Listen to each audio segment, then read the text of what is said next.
আসসালামু আলাইকুম। দ্বিতীয় ভিডিওতে আপনাকে স্বাগতম। তো আমার মায়ের স্বপ্নের বাড়ি ফেসবুক ইউটিউবের টাকায় করেছি। তো আপনাদেরকে আজকে দেখাবো আসলে বাড়ির কত দূর কাজ করেছি সেটা আপনাদেরকে দেখাবো। আপনারা দেখতে পাচ্ছেন নিচ থেকে আমাদের বাড়িটা প্রায় 6 ফিট উঁচু করেছি নিচ থেকে, এবং দেখতে পাচ্ছেন যে দরজাগুলো কিন্তু লাগানো হয়েছে। দুইটা রুম করা হয়েছে, দুইটা রুমের কিন্তু দরজা লাগানো হয়েছে। একটি রুমের মাপ হলো 11 ফিট বাই 11 ফিট, আর আরেকটি হলো 9 ফিট বাই 10 ফিট। তো এটা দেখতে পাচ্ছেন এটা হলো ওয়াশরুম, এবং এটা কিচেনের কিন্তু এই যে চুলা থোয়ার যেটা বলে ওটা আসলে করা হয়েছে। পাশে যে বেসিং এর জন্য করা হয়েছে, এটা হলো রুম, বড় রুমটা। এই রুমটার দরজা লাগানো হয়েছে এবং গ্রিল লাগানো হয়েছে, থাই গ্লাস যেহেতু লাগাবো। এবং এই রুমটা গত ভিডিওতে আসলে আমি ছাদ ঢালাই দিতে পারি নাই, আপনাদেরকে দেখালাম। তার 2 মাস পরে আবার কিন্তু আমি এই পাশটা ছাদ ঢালাই দিয়েছি। যেহেতু আমি একসাথে টাকা ব্যবস্থা করতে পারি না, তাই 2 মাস পর পর অল্প অল্প করে একটু করে কিন্তু এই কাজগুলো করা হয়েছে।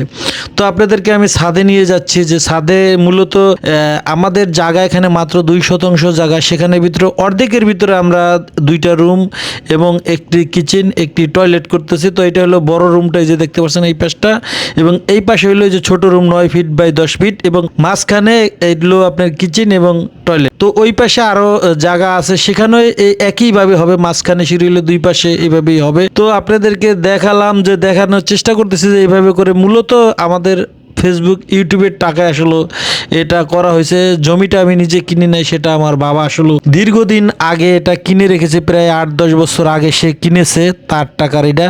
তো এই যে এখন দেখতে পাচ্ছেন যে স্যানিটারির কাজের জন্য আমরা কিন্তু স্যানিটারি পাইপগুলো সেগুলো কিন্তু দিয়ে দিয়েছি বাহির দিয়ে, এবং আমরা যে সেফটি ট্যাঙ্কিটা করেছি সেই সেফটি ট্যাঙ্কিটার মুখ কিন্তু বাইরে দিয়ে দিয়েছি। তো এখন যে দেখতে পাচ্ছেন যে আমরা কিন্তু যে সিঁড়ির নিচে মিনি একটি টয়লেট করেছি, সেটা আসলে এই যে বেচিং দেখতে পাচ্ছেন, বেচিং এর উপরে কিন্তু একদম সুন্দর করে প্লাস্টার করা হয়েছে, এবং আপনারা দেখছেন টয়লেটের কাজ চলতেছে। এবং উপরে আমরা কিন্তু যে উপরে যে ঝর্ণা সেগুলো লাগানো হয়েছে এবং কলটল লাগিয়ে দিয়েছি। এবং বাহির থেকে দেখলেন যে আসলে বাড়িটার ভিউটা আপনাদেরকে একটু দেখালাম বাহির থেকে। তো আবারও দেখাচ্ছি যে আসলে এখন আর কতটুকু কাজ আগিয়েছে সেটা দেখতে পাচ্ছেন। নিচ থেকে কিন্তু উপরে অনেকটা উঁচু, এবং আপনাদের যদি দেখাই, এই যে দেখতে পাচ্ছেন এই যে আমরা যে দরজাগুলো লাগিয়েছিলাম সেই দরজাগুলো কিন্তু রং করা হয়েছে, এবং টয়লেট গুলো কিন্তু প্লাস্টার করা হয়েছে। একটি টয়লেট আমি প্লাস্টার করেছি, আরেকটি টয়লেট মূলত আমি ওটাকে টাইস করব বাড়ির নিচে, এবং কিচেনটা টাইস করে দেব,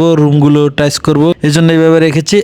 এখন মূলত এই সিমেন্ট গুলো আনা হয়েছে, যে 2টা রুম এবং ছাদ সব প্লাস্টার করে, প্লাস্টারের জন্য দেখতে পাচ্ছেন যে ওখানে বাঁশ দিয়ে মাচা করা হয়েছে, এবং উপরে কিন্তু প্লাস্টার করা শেষ। এই যে দেখেন টয়লেটের যে প্লাস্টার করা শেষ, এবং ঝর্ণাও লাগিয়ে রেখেছি।